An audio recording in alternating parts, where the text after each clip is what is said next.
교회에는 두 가지 종류가 있습니다. 유람선과 같은 교회가 있고 군함과 같은 교회가 있습니다. 유람선은 소수의 유급 직원들이 열심히 일하고, 그리고 나머지 사람들은 관람객이기 때문에, 관광객이기 때문에 그저 지켜보는 일밖에 하지 않습니다. 그러나 군함은 모든 사람들이 다 군인이기 때문에 각자의 임무가 있고 사명이 있습니다. 전쟁 중이라는 그런 긴장감이 있습니다. 목표가 있고 비전이 있습니다. 승리를 향해 함께 전진합니다. 그리고 그 배가 침몰하지 않도록 최선을 다해 함께 협력하여 싸우는 배입니다. 배가 가라앉는 이유는 무엇입니까? 그것은 그 배가 물 위에 있기 때문이 아닙니다. 물이 배 안에 들어왔기 때문이죠. 교회가 가라앉고 침몰하는 이유는 무엇입니까? 교회가 세상 속에 있기 때문이 아닙니다. 세상이 교회 안에 들어왔기 때문입니다. 하나님의 교회가 침몰하지 않고 계속해서 승리하는 군함과 같이 쓰임받는 교회가 되기 위해서는 교회 안에 들어와 있는 세상을 제거해야 하는 것입니다. 물이 배 안에 들어오지 못하도록 해야 하는 것처럼, 그러나 배가 있어야 될 자리는 바로 물인 것처럼 교회는 세상을 떠날 수 없습니다. 너희는 세상의 소금과 빛이라고 말씀하셨기 때문입니다. 그러나 세상 속에 살기에 교회 안에 세상적인 원리, 세상적인 방법, 세상적인 그런 생각들이 들어오기 시작할 때 교회는 힘을 잃어버리고 교회는 하나님께 쓰임받지 못하게 되는 것이죠. 저희 전임교육자들이 한 달에 한 번씩 필독 도서를 정해서 함께 읽고 쉐어링하고 있습니다. 지난번에 함께 읽은 책이 교회의 각성이라는 책입니다. The Church Awakening. 캘리포니아의 아주 저명한 설교자인 이 찰스 스윈돌 목사님, 우리 두란노를 통해서 많은 책이 번역이 되었었죠. 이 목사님께서 비교적 늦은 나이에 이제 달라스 신학교 총장을 마치고 개척하신 교회가 있습니다. 너무나 탁월한 설교자요, 또 목회 경험이 풍부하기 때문에 10년 동안 엄청나게 교회가 부흥하고 성장을 했습니다. 11년째 되는 해에 지나온 과거를 돌아보니 엄청난 부흥과 성장이 있었다는 것을 알게 되었습니다. 근데 또 한편으로 그 부흥과 성장 이면에 놀랍게도 영적인 침식, 하나님 보시기에 세상적인 그런 침식 과정이 함께 있었다는 것을 발견하게 됩니다. 그리고 그것을 다시 회복하기 위해서 각성의 기간, 고통스러운 각성의 기간을 가져야만 했다는 그런 솔직한 고백을 그 책을 통해서 하고 있었습니다. 우리의 믿음의 성장, 또 교회의 성장과 부흥 이면에 일어날 수 있는 그러한 영적인 침식이 있을 수 있다는 것을 우리는 기억해야 합니다. 교회는 영적 전쟁 중에 있다는 것을 기억해야 합니다. 이런 긴장감을 잃어버릴 때 부흥과 성장 이면에 일어나는 이 교회를 침식시켜가는 사단의 공격에 우리가 패배할 수 있다는 거죠. 갑자기 썩어서 무너지는 나무가 없습니다.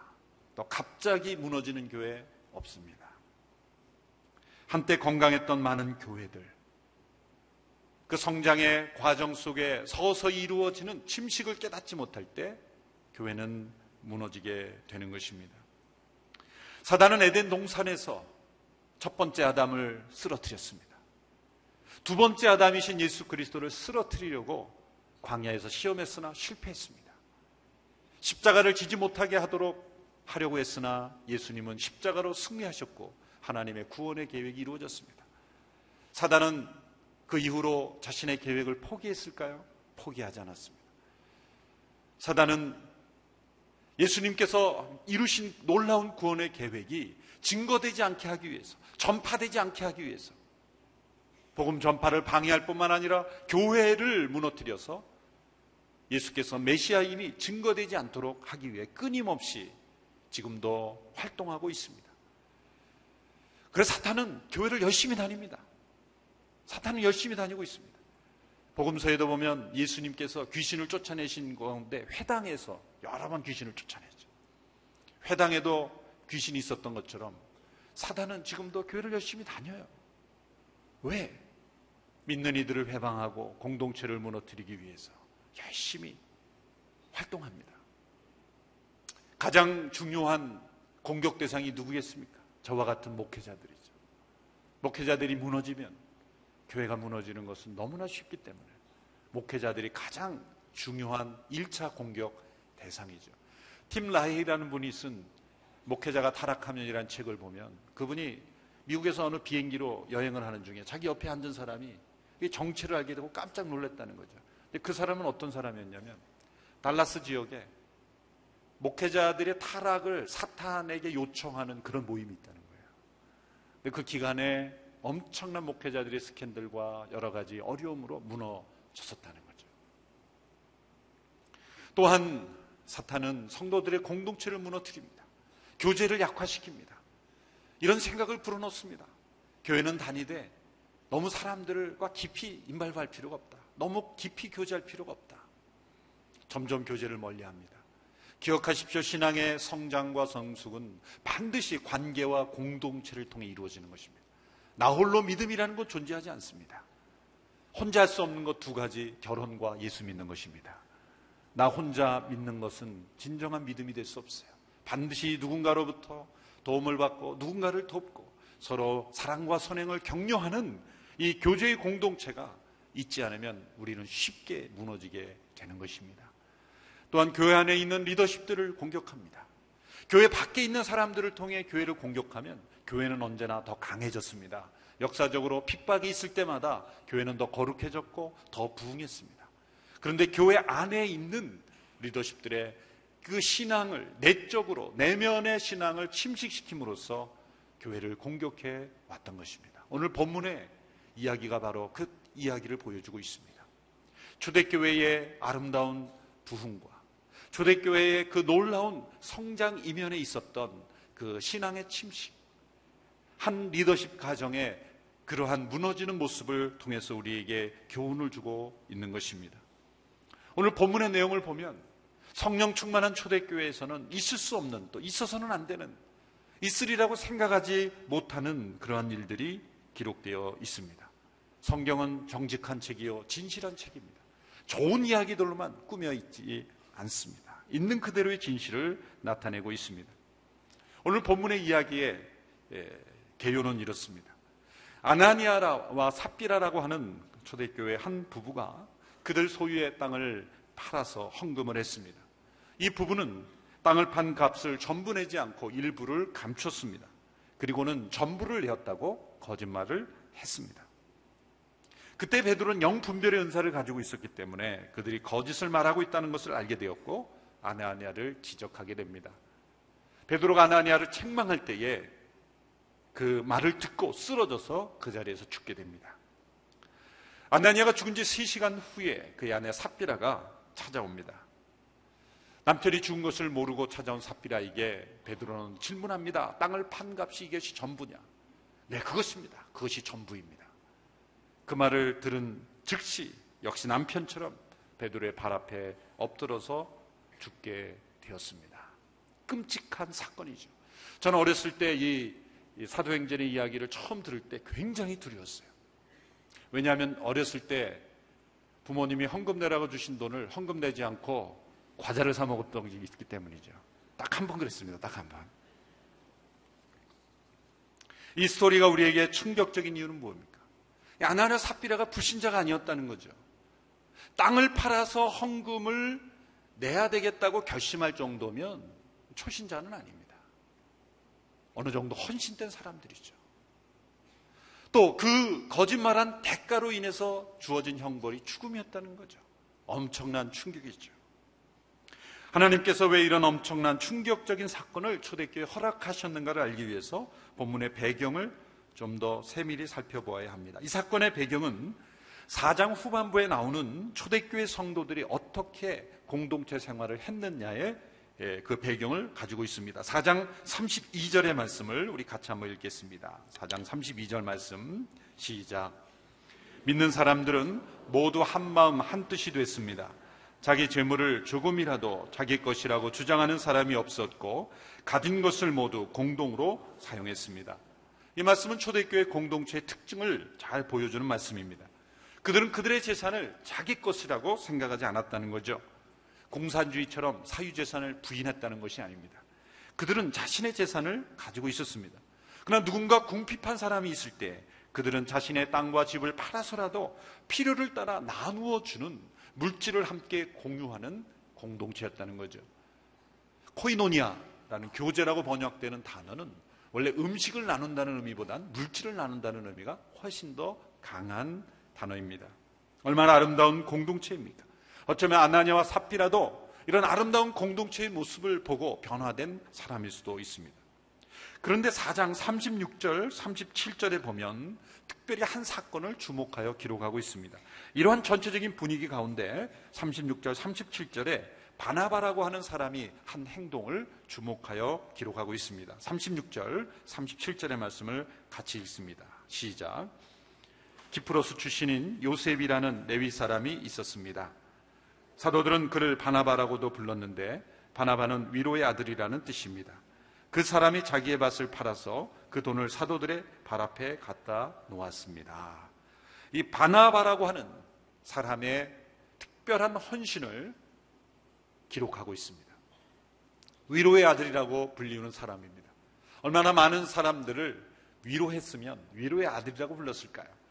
이 헬라어에서 위로의 아들, 특별히 이분들이 사용했던 그 히브리 사람들이 아람어라든지 히브리어, 이게 누구의 아들이다, 무슨 아들이라고 할 때는 가장 그 닮은, 그러니까 위로의 아들이라고 하면 가장 위로를 잘 하는 사람이라는 최상급을 표현하는 단어예요. 저 사람은 평화의 아들이다. 그러면 정말 평화로운 사람을 의미할 때 그 최상급의 표현으로 그 단어를 쓰죠. 그러니까 위로의 아들이다. 그렇게 불렸다는 것은 정말 모든 사람들에게, 만나는 모든 사람에게 위로를 주었다는 거죠. 이 위로의 아들이라고 불리우는 이 바나바가 한 행동이 뭡니까? 자신의 밭을 팔아서 사도들의 발 앞에 갖다 두었다는 거죠.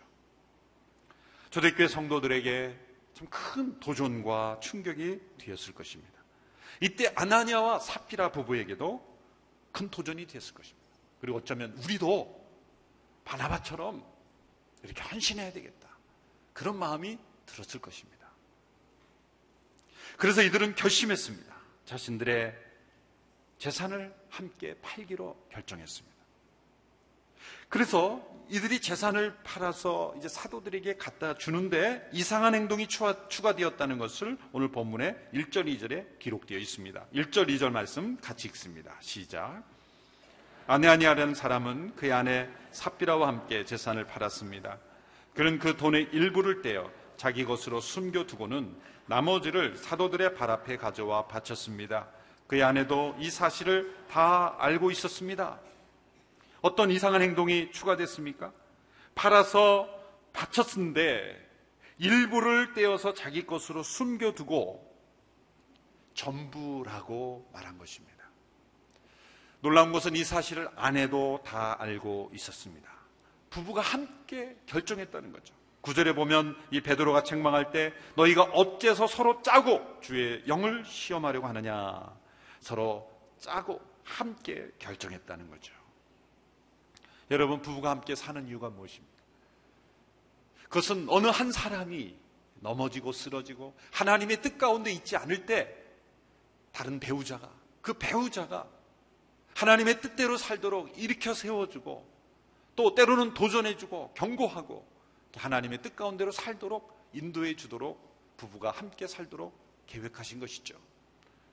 그런데 창세기에 보면 아담과 하와가 타락할 때 보면 부부가 함께 타락했죠. 어떤 사람들은 여자가 책임이 더 크다, 먼저 꾀임을 받았으므로 여자가 책임이 더 크다, 그런데 그렇지 않습니다.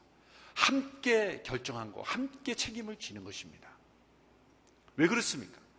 창세기 기사를 3장에 보면은 이 하와가 꾀임을 받아서 먹게 될 때 남편은 어디에 있었습니까? 아담은 어디에 있었습니까? 직장에 갔다 늦게 들어와서 몰랐습니까? 아니죠. 성경에 보면 곁에 있었다 그랬어요. 곁에. 그 모든 과정에서 곁에 있었어요. 그것은 함께 책임이 있다는 것입니다. 이 아나니아 삽비라가 누가 먼저 이런 아이디어를 냈는지는 모르겠지만 그건 중요하지 않다는 거죠. 부부는 공동 운명체라는 거예요. 여러분, 여러분의 가정에 부부가 함께 하나님의 뜻을 서로 지켜가는 일에 서로 북돋아주고 서로를 자극해주고 서로를 도전해주는 그런 관계가 되기를 축원합니다. 그때 베드로는 영분별의 은사를 가지고 있었습니다. 베드로가 이렇게 말했습니다. 3절 4절의 말씀을 보십시오. 같이 읽습니다. 시작. 그러자 베드로가 말했습니다. 아나니아야, 어떻게 내가 사단에게 마음을 빼앗겨 성령을 속이고 땅값으로 받은 돈의 일부를 내 것으로 몰래 숨겨 놓았느냐? 그 땅은 팔기 전에도 내 소유였고 또 팔고 난 뒤에도 내 마음대로 처분할 수 있지 않았느냐? 그런데 왜 이런 일을 마음에 품었느냐? 너는 사람을 속인 것이 아니라 하나님을 속인 것이다. 베드로는 이 일이 사탄에게 마음을 빼앗겼기 때문에 일어나는 일이다 이렇게 말합니다. 그러나 동시에 왜 이런 일을 내 마음속에 품었느냐 이렇게 말하는 거예요. 여러분, 우리의 믿음이 타락하고 우리가 무너지는 것은 사단에게 져서입니다. 그러나 우리 모든 실패와 타락을 사단에게 책임을 전가하지 못한다는 거예요. 왜 사단에게 마음을 빼앗겼느냐? 사단에게 책임이 있다. 내가 문제가 생겼을 때 사탄이 그렇게 했습니다 라고 말할 수 없다는 거예요. 왜 내 마음을 지키지 못했느냐? 내 마음을 왜 지키지 못하고 품었느냐? 여러분, 어떠한 문제, 어떠한 죄이든지 간에 사단에게 모든 책임을 전가할 수 없다는 거예요. 내가 품었기에, 내가 지키지 못했기에, 내가 거부하지 않았기 때문에 일어난 일이라고 그렇게 지적하고 있는 것입니다. 마음을 지키는 일은 각자에게 주어진 책임이라는 것이죠. 잠언 4장 23절의 말씀, 무엇보다도 내 마음을 지켜라. 내 마음에서 생명의 샘이 흘러나오기 때문이다. 여러분, 우리의 믿음은 마음을 지키는 일에서 시작이 됩니다. 우리의 마음에 파수꾼을 세워야 합니다. 우리의 마음을 하나님의 말씀으로 지켜야 합니다. 우리의 마음을 기도 가운데 주 앞에 드리지 않으면 우리의 마음이 사단에게 빼앗길 수 있는 거예요. 우리는 재물을 지키느라 마음을 지키지 못했고, 지식을 지키느라, 건강을 지키느라, 때로 관계를 지키느라 우리의 마음을 지키지 못했습니다. 우리의 가정에서부터, 우리의 부부관계에서부터 서로의 마음을 사단에게 빼앗기지 않도록 지켜주는 그런 거룩한 부부, 거룩한 가정이 되기를 축원합니다. 우리의 성도의 공동체의 관계에서도 사단에게 마음을 빼앗기는 사람이 없도록, 사단의 생각을 품는 사람이 없도록 늘 마음을 서로 지켜주는 그러한 공동체가 될 수 있게 되기를 축원합니다. 베드로가 책망한 것은 그들이 전부를 내지 않았다고 책망하는 것이 아닙니다. 왜 그 돈의 일부를 너의 것으로 가지냐, 전부를 안 냈느냐라고 책망하는 것이 결코 아닙니다. 4절을 다시 한번 읽어보면 이렇습니다. 그 땅은 팔기 전에도 내 소유였고 또 팔고 난 뒤에도 내 마음대로 처분할 수 있지 않았느냐? 그런데 왜 이런 일을 마음에 품었느냐? 너는 사람을 속인 것이 아니라 하나님을 속인 것이다. 베드로의 말은 이런 뜻이죠. 하나님께서 언제 너에게 그 땅을 팔라고 요구하신 적이 있느냐? 아무도 강요한 적이 없다. 우리도 한 적이 없다. 그 헌금은 자발적으로 하는 것이다. 우리는 공산주의자들이 아니다. 당신의 땅에 대한 권한이 당신에게 있다.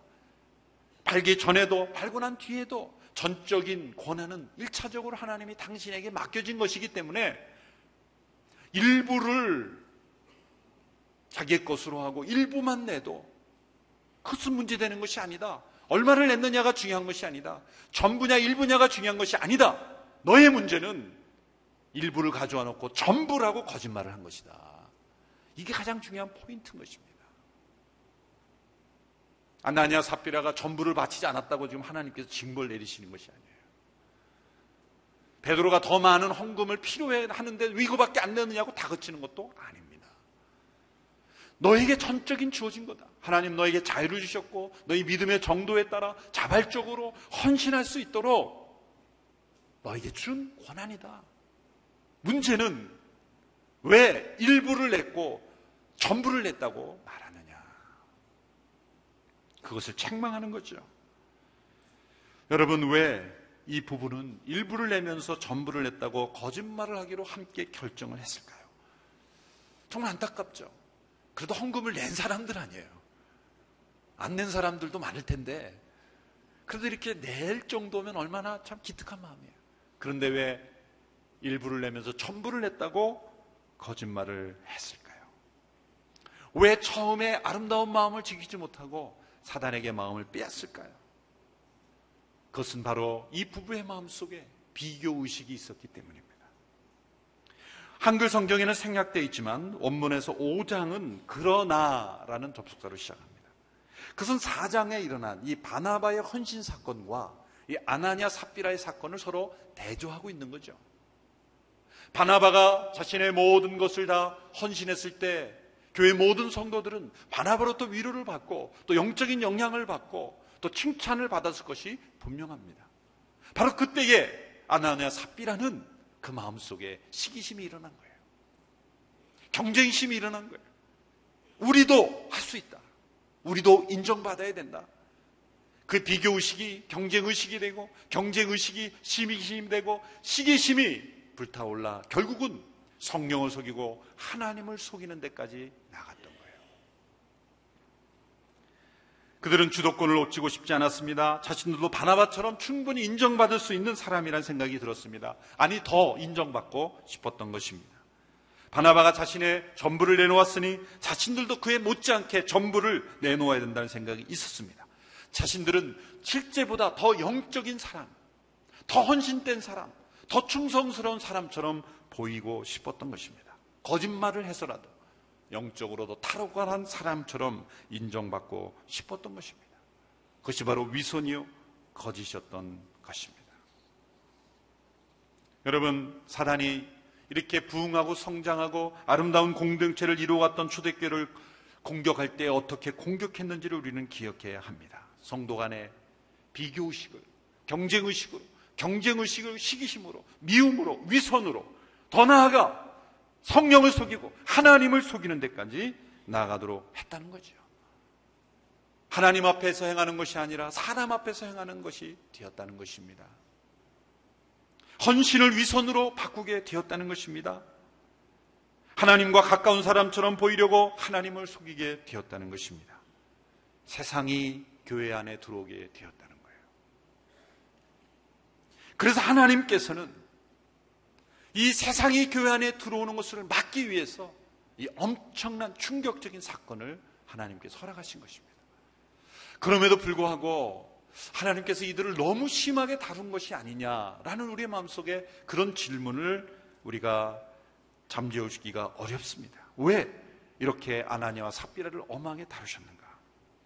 만약 하나님께서 이런 동일한 기준을 오늘 이 시대에 적용한다면 아마도 예배 시간에 실려나갈 사람들이 좀 있을지 모르겠어요. 그래서 반스 하브너라는 목사님이 이렇게 말했죠. 만일 하나님께서 아나니아와 삽비라 시대에 하셨던 것처럼 오늘날 사람들을 대하신다면 모든 교회 지하실에는 시체 보관소가 있어야 될 것이다. 그렇게 말했습니다. 첫째 이유는 하나님께서 어떤 새로운 기관을 시작하실 때 하나님은 매우 엄격하게 다루십니다. 레위기에도 보면 레위기 10장에 나답과 아비후가 다른 불을 가지고 분향하다가 죽임을 당했어요.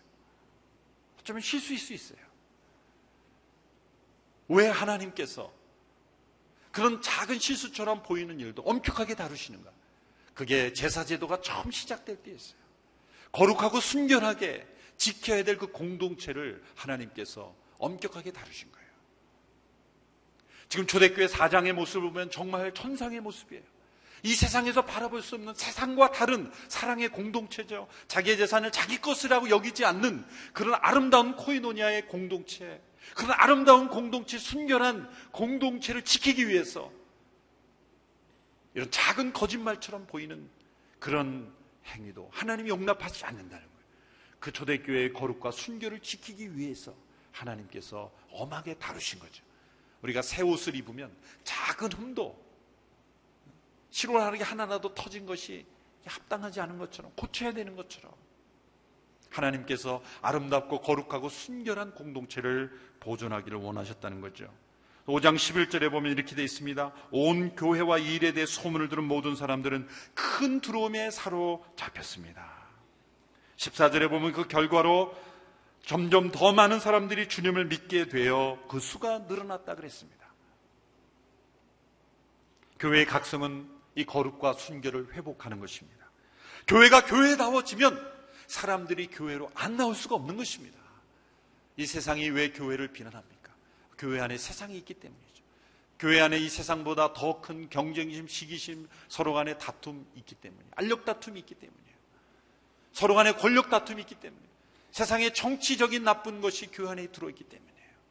이 아나니아 삽비라의 마음속에 시작된 그 비교의식, 그리고 경쟁의식, 시기심, 질투가 이 세상 사람들이 보기에도 합당하지 않은 것이죠. 교회의 거룩과 순결을 회복해야 합니다. 두 번째 이유는 교회는 진리 위에 세워지고 진리 안에서 성장해야 되기 때문이죠. 디모데전서 3장 15절 후반부에 보면 이 집은 살아계신 하나님의 교회요 진리의 기둥과 터라고 말했습니다. 베드로전서 1장 22절에 보면 여러분은 진리에 순종함으로 여러분의 영혼을 깨끗하게 해 거짓 없이 형제를 사랑하게 이르렀으니 청결한 마음으로 서로 깊이 사랑하십시오. 여러분, 하나님은 서로 뜨겁게 사랑하라는 말씀 이전에 뭐라고 말씀합니까? 진리에 순종함으로 영혼을 깨끗하게 거짓 없이 하라. 우리가 서로 사랑하기 위해서 모였는데 사랑하면서 상처 주고받아요. 왜 그렇습니까? 진리로 나를 깨끗하게 하지 않아서예요. 진정한 사랑은 어디서 나옵니까? 진리로 자신을 깨끗하게 한 사람이 진정한 사랑을 할 수가 있는 거예요. 때로 부모가 자녀를 사랑한다고 하면서 상처를 주죠. 왜 그렇습니까? 부모가 자신을 진리로 깨끗하게 하지 않고 사랑하기 때문이에요. 진정한 사랑은 진리로 깨끗하게 된 사랑만이, 먹을 수 있는 물을 주는 것처럼 깨끗하게 정화된 물을 주는 것이 사랑인 것처럼 우리의 자신의 영혼을 진리로 깨끗하게 해야 하는 것입니다. 세 번째, 아나니아와 삽비라에게 하나님의 처분이 가혹하게 보일지 모르지만 어쩌면 그것은 하나님께서 그들을 사랑하시기 때문에 그렇게 하신 것입니다. 그들이 이 세상에서 더 이상 사단의 종로로 타지 않게 하기 위해서, 가룟 유다처럼 더 심각하게 훼손되지 않게 하기 위해서 주님의 교회를 지킬 뿐만 아니라 그들의 영혼도 지키기 위해서 하나님께서 먼저 데려가시는 것입니다. 우리는 아나니아와 삽비라가 이렇게 하나님 먼저 데려가셨다 그래서 지옥에 갔다고 생각하면 안 됩니다. 그건 우리가 모르는 거죠. 그러나 미국의 버넌 맥기 목사님은 이야기를 설교하며 성도들에게 질문했어요. 여러분 가운데 얼마나 많은 사람들이 그리스도인이 된 이후에 위선과 속임수와 거짓의 죄를 범했습니까? 한번 손들어 보십시오 그랬다는 거예요. 우리도 한번 손들어 볼까요? 많은 사람들이 손을 들었다는 거예요. 여러분, 그렇다면 아나니아와 삽비라의 죄를 범하지 않은 사람들로 하여금 그들을 지옥에 넣도록 하십시다. 역사상 가장 성령 충만했던 신약의 초대교회조차도 사단의 공격을 받았습니다. 그때로부터 지금까지 계속해서 사단은 교회를 공격하고 있습니다. 어떤 공격입니까? 외형적인 핍박이 아니라 우리 내면의 신앙이 침식되어 가는 것입니다. 겉으로 볼 땐 부흥하고 성장하는 교회인 것 같지만 우리 내면의 신앙이 이 아나니아와 삽비라처럼 실제보다 더 영적으로 보이고 싶어서 비교의식에, 경쟁의식에, 시기심에, 인정받고 싶은 마음속에, 자신의 주도권을 잃어버리고 싶지 않은 마음속에 사단에게 마음을 빼앗기기 시작할 수 있다는 거예요. 우리는 다른 누구가 될 필요가 없습니다. 우리의 모습 그대로, 우리의 은사대로 주님을 섬기면 되는 것입니다. 사람을 의식할 필요 없이 하나님을 의식하며 하나님만을 두려워하며 우리가 살아가면 되는 것입니다. 교회의 각성은 어떤 제도나 조직을 바꾸는 변화도 있어야 하지만 가장 먼저 하나님 앞에 있어야 하는 이 큰 두려움으로 우리 각자가 진실하게 진리에 순종하며 하나님 앞에 진실되게 살아가요. 거짓 없이 우리가 서로 사랑하기를 힘쓸 때 교회의 각성은 일어나리라고 믿습니다. 하나님을 두려워하는 마음이 우리 온누리교회 가운데 가득하게 되기를 축원합니다. 하나님의 임재가 회복되기를 원합니다. 사람의 눈치를 보는 것이 아니라 하나님을 경외함으로 우리 모두가 거짓 없는 사랑으로 서로를 뜨겁게 사랑하게 될 때 세상은 우리를 다시 보게 될 것입니다. 온누리교회를 주목하게 될 것입니다. 그리고 온누리교회 교인이 되기를 사모하게 될 것입니다. 교회가 교회다워지는 것, 이것이 선교의 출발입니다. 다시 한번 하나님 앞에 우리 자신을 되새겨 보면서 또 우리의 믿음이 침식되지 않도록, 우리 교회가 침식되어 가지 않도록 다시 한번 하나님 앞에 각성하는 우리 모두가 되기를 주님 앞에 간구합니다.